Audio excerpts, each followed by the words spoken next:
Hi everybody. I woke up today with a bit of a problem. See, I ain't got no cigarettes, and to most of you that probably wouldn't be such a big issue, but if you look outside of my window, you'll see what I mean. So this is where I live, and what you see out there is the sea ice, and it's not heavy enough to walk on at the moment. Alright, so that's the first step out of the way. Getting into my survival suit. And please, kids, if you're gonna try this at home, do wear your suit, because if you go over the side down there without one of these on, I don't give you 30 seconds to live. So that brings us nicely around to the second point on the agenda, which is to get this whole thing fired up. So let's see how we do that.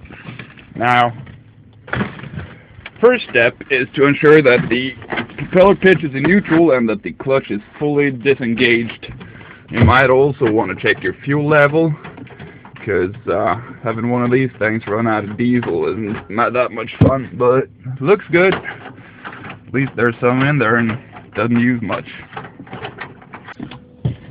Alright, so next we want to check the oil level. These old engines are kind of hard in their oil, so you actually want to do that daily with these. And as you can see, the level's fine and oil feels just nice.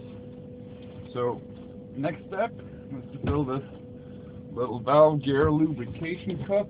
You do that with one of these, and you just fill it up all the way. Alright, now if you read the manual on cold weather starting these engines, they suggest using a starting cigarette, and I got several tins, nice and dry, quality German manufacturer. Still smells like, what's that, nitrocellulose.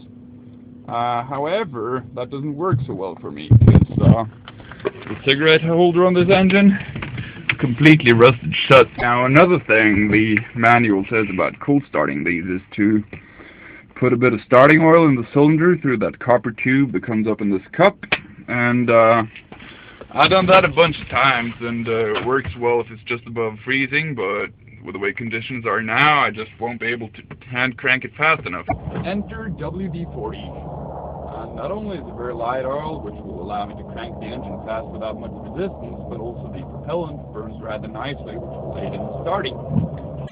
So what I do is I give it a nice 5-second squirt, and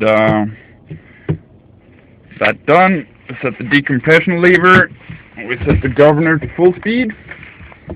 All I got to do now is to crank this to about 200 RPM and release the decompression lever, and we should be going.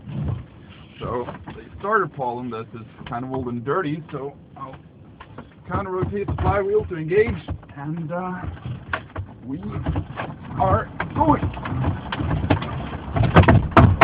Hey.